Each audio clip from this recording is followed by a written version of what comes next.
Hello, my name is Michael Cox and welcome to New Almaden. I'm a retired geologist. When I was in high school in 1974, I discovered this place called New Almaden and became obsessed with it. And I've been fortunate to be involved with New Almaden, the mines and the park continuously since 1974. In 1845, Captain Andres Castillero, a diplomat to Alta California and a captain in the Mexican cavalry, was sent north to buy out John Augustus Sutter and Sutter's fort. The Mexican government was worried about the European colony that Sutter was creating. Castillero was authorized to pay John Sutter $100,000 if he would agree to leave California. Sutter would not agree to leave. When Castillero came north to begin the negotiations, he stopped at Mission Santa Clara to see his good friend, Padre Real, who was the administrator of the mission. Padre Real warmly received Castillero, and while Castillero was there, he observed that the local indigenous people, the Costanoan Indians, were grinding up cinnabar and making red paint, vermilion paint, to paint decorations inside the mission church. He knew that this red rock might be valuable, but he wasn't sure of its identity, and so he asked the local Indians to guide him out and show him where they were getting the red rock. They brought him out here to this very spot, and this creek behind me called Deep Gulch Creek today.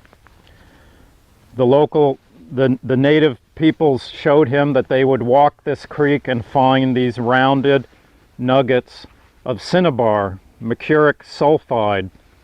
They didn't know it was mercuric sulfide, they just knew that it was red and heavy, and when they ground it up, it made a beautiful orange-red paint. Castillero suspected that this might be a valuable ore of silver, and so he immediately went to the alcalde of San Jose and he filed a denouncement saying that he had discovered a vein of silver and an alloy of gold in this spot. The indigenous people took him a mile up into the hills and they showed him rocks that had veins of cinnabar that were eroding out of the hills. Castillero then went on to Sutter's fort. He was not successful in his negotiations. He returned to San Jose very quickly. And in November, he filed an amended denouncement. He said that in addition to a vein of silver and an alloy of gold, he had also found mercury. He was awarded possession of his discovery on December 30th, 1845. And he named his newfound discovery La Mina de Santa Clara. Castillero returned to Mexico to raise money and supplies, and while he was there, the U.S. declared war on Mexico, and Castillero was not able to return. He sold his mine to an English firm doing business in Tepic, Mexico, called Bolton, Barron and Forbes, and Bolton, Barron and Forbes acquired the mine and very quickly developed the mine starting in 1846. We're very fortunate that this mine is very, very well documented, and there are many repositories of mining records in the United States and around the world, and we know a great deal about its history. One of the really amazing things is that in 1847, the grandson of Paul Revere visited this mine and he made a sketch. And in this sketch, he drew the primitive furnaces that they were using to roast the cinnabar ore. Cinnabar is 84% mercury and 16% sulfur, and it's very easy to get the mercury out of the ore. You just need to heat it up. But you don't want to do this yourself, because when you heat this ore, it liberates mercury vapor, and mercury vapor is quite toxic if you breathe it. But for the miners, they would heat the ore in a sealed vessel called a retort, and the retort would trap the mercury vapor and allow it to cool back to room temperature and return to its liquid metal form. This mercury was critical for the recovery of gold and silver. Costillero knew that Mexico had offered a reward to anyone that could find a valuable mercury mine in Mexico or one of its possessions. Sadly, Costillero never received his prize, and Barron and Forbes and Company took over the mine and quickly developed it. As we know, the U.S. won the war with Mexico. California became a possession and then a state. And Barron, Forbes and Company faced 13 years of expensive litigation as Eastern business interests attempted to wrest the mine from their control, finally succeeding in 1863 and forcing Barron and Forbes to sell out. Behind me, on this 10-acre site, in the 1800s existed a massive industrial complex for the recovery of mercury. New Almaden's discovery preceded the announcement of the discovery of gold in California, and New Almaden was well positioned to supply all of the mercury needed by the gold rush miners in order to recover gold from their ore. In that sense, it was very important to the financial history of the United States. The only thing left of the once mighty furnaces that existed on this site is a lone brick chimney up on the hillside. Because the mercury ore contains sulfur, the sulfur dioxide gas, which is brown and smells like rotten eggs, it's smog, is not something that you want hanging around in your little valley where you're living. So they built chimneys up on the hill to carry away the air pollution so that it was a little more breathable down here in the hacienda where people lived and worked.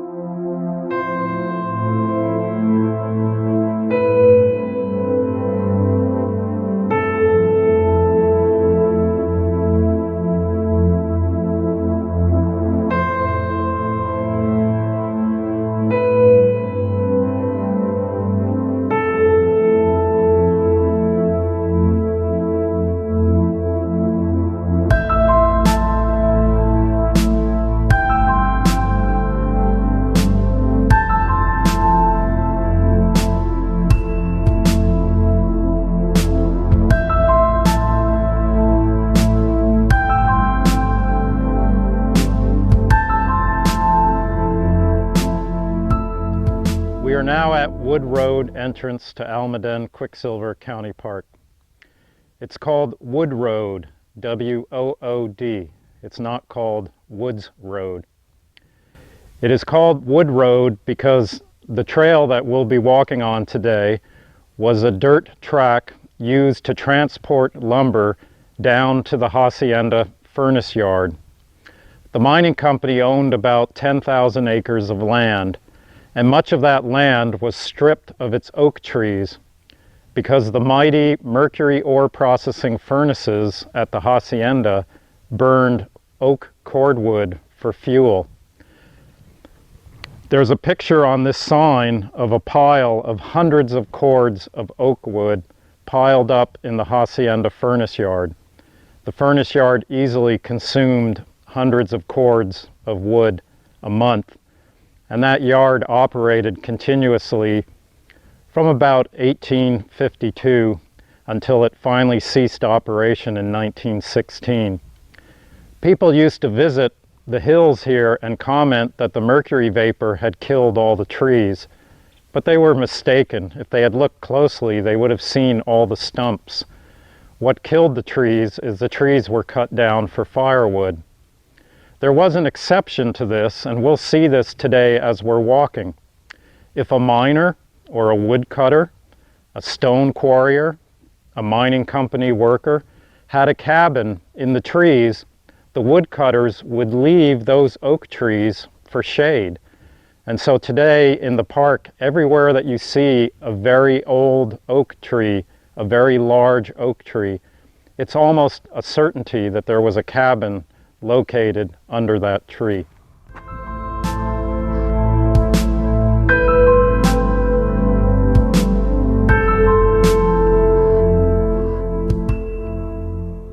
We're walking on Wood Road and we're overlooking the Sierra Azul Mountains, the Blue Mountains.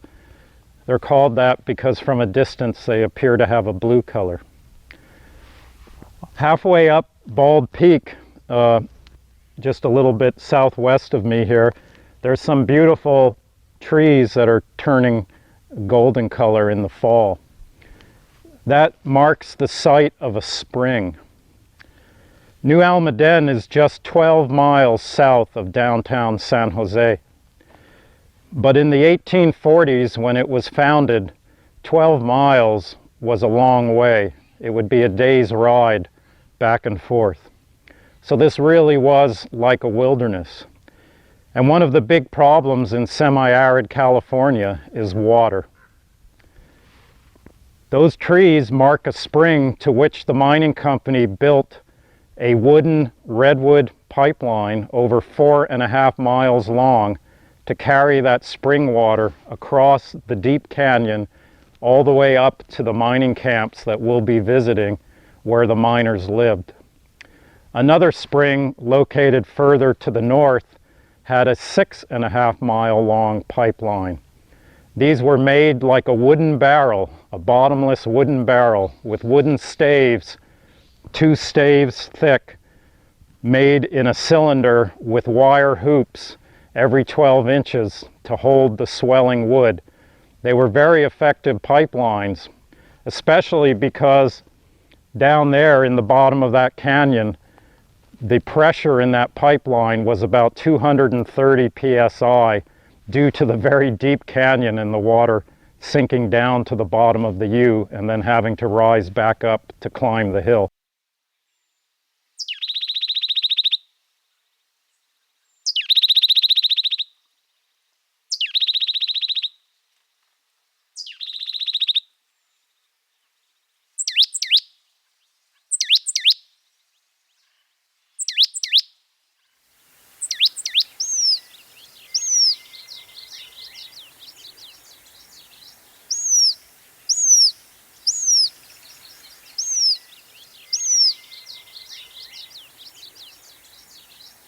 We're still on Wood Road and we're heading for Mine Hill, which is behind me.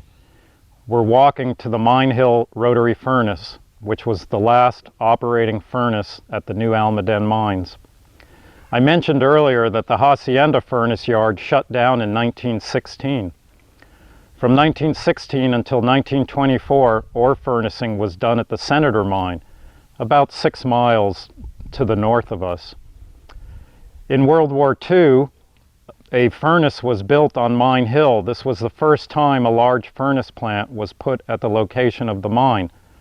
It was built in 1940 by the New Almaden Corporation, and it operated from November 1940 until November 1945. It roasted approximately 300,000 tons of ore, from which 5,300 flasks of mercury were recovered. Behind us are the remains of that rotary furnace. Although the mining company removed its 100-ton per day furnace tube, in 1956, long after the 1945 cessation of operations, a fellow named Andy Camilleri, the owner of Camilleri's Pet Shop on First Street in San Jose, bankrolled some miners and built a new 30-ton per day rotary furnace in the old World War II building. That furnace operated from about 1956 until November 1975, when Mine Hill was acquired by the County of Santa Clara for open space. Behind me are the ruins of the furnace plant between the power lines. and below that furnace is a dump of about 600,000 tons of burnt mercury ore. To the left of the old furnace plant is a green rock called serpentinite. That's an open cut called the San Francisco Open Cut, where the miners used heavy equipment to gouge out Mine Hill and roast the rock that they dug up in the Mine Hill rotary furnace.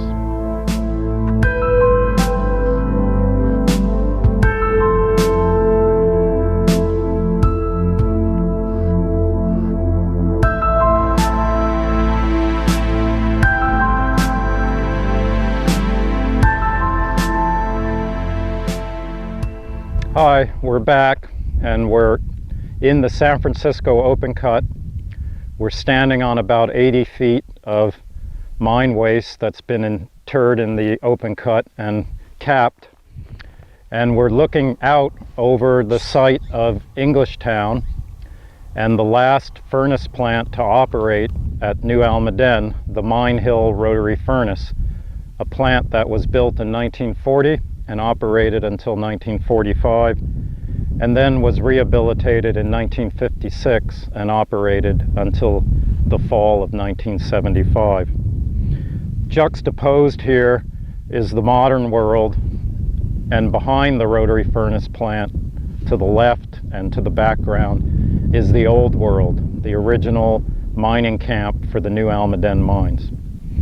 As I mentioned, in 1845, when the mine was formally denounced by Andres Castillero, this was a very remote location. It did not have water, it was very arid, and so the mine development was very tenuous. Mexican mineros were recruited from Sonora, Mexico. Others came from as far as South America, and there were about 7 different countries represented in the early history of the mine. These mineros built their cabins on these grassy, windswept slopes to the background here surrounding the Mine Hill rotary furnace. Eventually, in the 1860s, these camps would become very well-established mining towns, and by the 1870s, the mining company operating here had schoolhouses, churches, entertainment halls, libraries. The camp was a very stable and peaceful place, a good place to raise a family, and many miners wanted to work here because it wasn't as lawless and as rough and tumble as some of the gold camps up in the Sierra Nevada. These camps were active until the rich ore that they were mining underground ran out. This began to occur in the 1890s. The miners were having to dig deeper and deeper to look for mercury ore. They were using hand drilling, they were using black gunpowder for explosive, and they were using candles for light. It was very difficult work. Also, because of the serpentinite rock being slippery and soft, the mine was frequently caving in. There was copious amounts of carbon dioxide gas. It was becoming increasingly dangerous.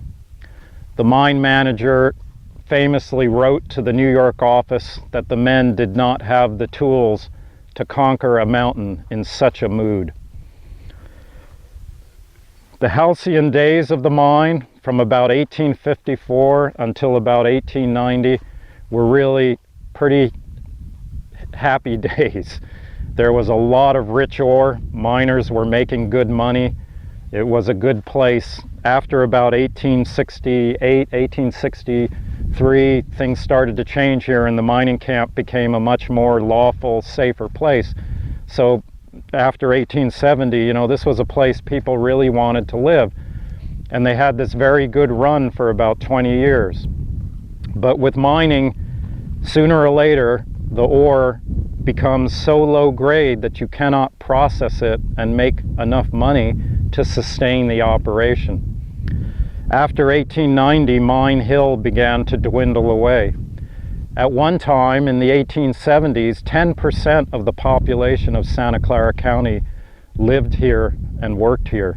This was the IBM, the Hewlett-Packard, the Apple, the Google of its day. This was a really big enterprise. Even our newspaper, the San Jose Mercury News, used to be called the San Jose Mercury and News. Everything revolved around New Almaden. It was a real financial powerhouse in an agricultural valley. Because the miners worked 12 hours a day underground, 6 days a week, the families would listen to the cacophony of the mine. The mine was a noisy place. There were shaft houses and dumps and ore cars and mine tips and lots of noise, steam engines and whistles and bells and racket. And every now and then, for some reason, something would happen and the shaft house would shut off. Either a cave-in occurred or they ran out of some critical commodity, and everyone would come out of their house. This was a poignant time because there were dwindling numbers of people, and you can imagine them walking out of the hundreds of cabins on this flat, walking into the town plaza and looking toward the mine. Why is the mine quiet? Is this it? Is this the last day? Did management give the order? Are we shut down? Are we cast to the wind like gypsies? And then if the shaft started again, they would breathe a sigh of relief and go back to their daily lives. This touch and go characterized the mining operation from 1890 until 1916, when that faithful day finally came and the company said, that's it, shut off all the pumps, abandon all the buildings, everyone leave the property.